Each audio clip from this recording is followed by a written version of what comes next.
What is going on, guys? Welcome to another video. This one is going to be all about handbrakes. Are they necessary? Do you need one? Are they worth the cost? Are they worth the investment? Well, in my opinion, it really depends on which one you go with and what you do on a sim. For me, my sim time is really split between iRacing and Assetto Corsa. On iRacing, that's really just scratching my competitive itch. That's door-to-door racing, trying to chase tenths every lap, get my I rating up on some official series, and I'll be honest, I rarely, if ever, use the handbrake. The only race series that I could see it justified on iRacing is maybe if you do rallycross, any of the dirt stuff, but a lot of my racing is GT3, stuff like that, so I don't even use the handbrake. On the other hand, Assetto Corsa for me has become my dedicated drift simulator. So while I'm on Assetto Corsa, this handbrake is necessary. And on that note, there is a little bit of controversy in the online drift community whether handbrakes are necessary. In my opinion, they absolutely are, but if you are just learning, I would learn to drift without touching this thing. A lot of people have really gravitated towards using the handbrake as a crutch.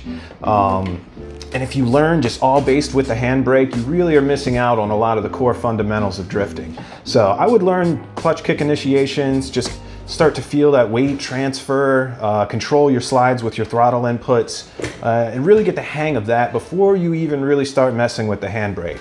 The handbrake is going to get you some pretty slick initiations. If you need to adjust angle mid-drift like that, it's really great for that, but you can't rely on it. It's really just a tool to improve your drifting. So after I decided that, yeah, I'm serious about drifting in Assetto Corsa, I went about online searching where can I get the best bang for my buck out of a handbrake. A lot of them were a little bit out of my price point, you know, like the Husenfeld, Thrustmaster. You're looking at easily $200 for a handbrake, and honestly, that's just out of my budget. I wasn't really willing to swing that much on a handbrake. Then I saw Fanatec came into the market with one that was priced, I think they run about $130, $150 for a Fanatec. Still a little bit more than I was looking to spend. Up until that point, I was just using a button on my wheel, which was kind of great. You could initiate with it, but it was really impossible trying to find that while the wheel's spinning like that. It's impossible to look and find your handbrake button while you're mid-drift. So what did I do? My cheap ass went to eBay. I sorted price by low, USB handbrakes, just to see what I could find. And I actually came across this one. This one ran about $55 with free shipping from China. I was really skeptical at first. Didn't really know how the quality was going to be, if it was going to hold up, but took a little bit to get here. Once it did, went ahead, plugged it in my sim, took it in, and as soon as I started the race, my car wouldn't move. I didn't know what was wrong, thought the handbrake was broken, but it turns out it was actually just dragging. It was in its natural position, initiating just a little bit, so those rear wheels were dragging like I was slamming on the brakes. So what I'm gonna do is I'm gonna show you guys the settings that I use to actually fine-tune this and make it into a completely usable, great handbrake. I've been running this for almost a year now. I've used it honestly so much that if you can see, this used to have a little foam cover on it. I've pulled this handbrake so many times that I've worn through that and it's just all metal now, but this is great. So let me show you guys the settings I use, and you can make a $50 handbrake perform like one that's 3 times the cost. And before we get into that, I actually wanted to show you guys the handbrake itself.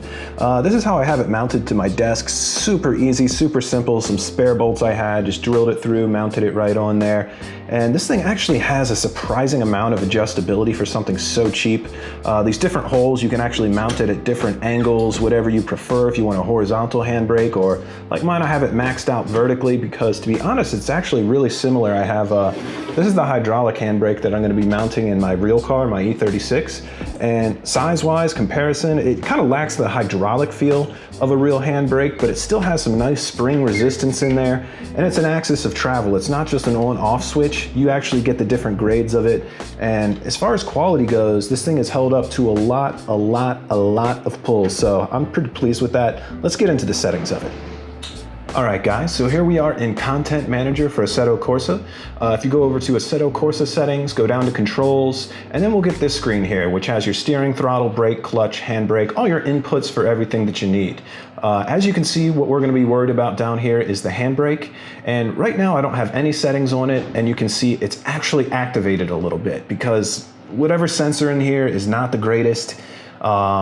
So if you were to run it like this, like I said before, it would drag your brake the entire time you play, rendering it pretty much unplayable. So what we're gonna do on this is we're gonna adjust where it says from 0%. The from is the beginning of the dead zone here. So what I found, if you put this up to about 20% is usually what I can do.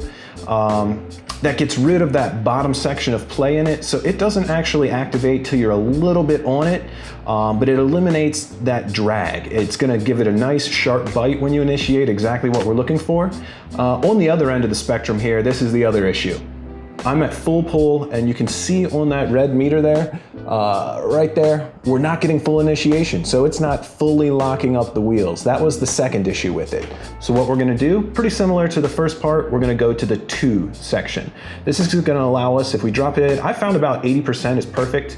That's gonna allow full lock sooner in the throw of the handbrake. So now, we get that full lock when we let off, we don't get any drag, and I found this has worked perfect. It kind of seemed sketchy at first, but I've been running it like this, honestly, for a year. This $50 handbrake for a year, and I play a lot of sim racing. So it's held up. You guys, if this is something you're interested in, I'll probably try and find a link if it's still any of the same model available on eBay. Don't be afraid to throw $50 at it. If you don't have the money for a Fanatec, you don't have the money for a Thrustmaster, granted, it's not gonna feel as good, but at a third, a quarter of the price, it performs much past that price point. So if you guys like this, go ahead and please like the video. Feel free to subscribe to us, and we'll see you guys in the next one.